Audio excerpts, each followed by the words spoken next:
पिछले कुछ दिनों से एक नाम फुसफुसाहट बनकर के हर कोने में गूंज रहा है। कहीं कहा गया कि वो पकड़ा गया, कहीं कहा गया कि वो अब नेपाल में है। राजस्थान के सबसे बड़े घोटाले का मास्टरमाइंड जिसकी गिरफ्तारी की खबर वायरल हुई थी, लेकिन फिर अचानक से एसओजी सामने आई और कहा कि ये सब अफवाह है। तो सवाल ये है कि क्या सुरेश ढाका फिर सिस्टम को चकमा देकर के निकल गया, या फिर कोई साजिश है जो पर्दे के पीछे दबी हुई है। इसी बीच एक आवाज उठी, हनुमान बेनीवाल की ललकार, कब तक बचाओगी ढाका को। अब ये सिर्फ गिरफ्तारी की खबर नहीं है, बल्कि ये है सरकार की नीयत पर सवाल और युवाओं के भविष्य का इम्तिहान। सुरेश ढाका एक ऐसा नाम जो अब सिर्फ एक भगोड़ा नहीं, बल्कि राजस्थान के परीक्षा तंत्र की सबसे काली परछाई बन चुका है। रीट पेपर लीक केस का मास्टरमाइंड, सरकारी टीचर से करोड़ों के घोटाले का सूत्रधार बन बैठा है। ये शख्स पिछले कई महीने से फरार है। हाल ही में अचानक सोशल मीडिया और कुछ चैनलों पर खबरें चलने लगी कि सुरेश ढाका को गिरफ्तार कर लिया गया है। कुछ जगह तो यह तक कहा गया कि वह बिहार के चंपारण या फिर नेपाल बॉर्डर से पकड़ा गया है। लेकिन एसओजी ने इन सभी खबरों को साफ तौर पर अफवाह करार दिया, यानी कि सुरेश ढाका अब भी फरार है, अब भी आजाद है। एसओजी के अनुसार ढाका की तलाश में टीमें लगातार जुटी हैं और उसके नेपाल और बिहार में होने की इनपुट जरूर मिले हैं, लेकिन ठोस सुराग अब तक नहीं मिला है।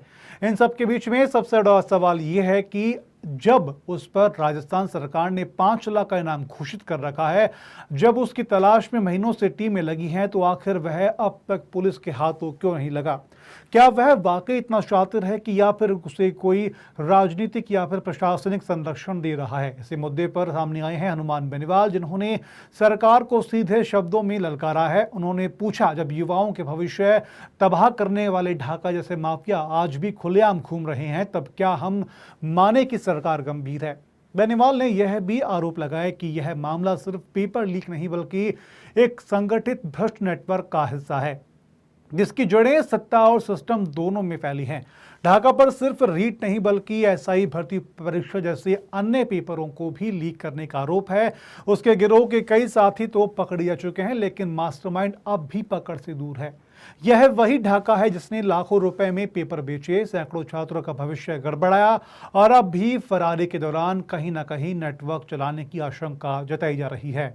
सवाल ये भी है कि क्या सुरेश ढाका किसी बड़े हादसे का इंतजार कर रहा है पकड़े जाने से पहले, या फिर राजस्थान का सिस्टम उसे वाकई बचाता जा रहा है। युवाओं के बीच में अब यही नाराजगी है कि पेपर लीक जैसे घोटालों में सरकारें सिर्फ बयान देती हैं, लेकिन ढाका जैसे असली गुनाहगार कानून के हाथों से लगातार फिसलते हुए जा रहे हैं। अब देखना यह है कि हनुमान बेनीवाल की ललकार सिर्फ एक राजनीतिक बयान बनकर के रह जाती है, या वाकई सुरेश ढाका की गिरफ्तारी को लेकर के सिस्टम में कोई सख्त हलचल होती है।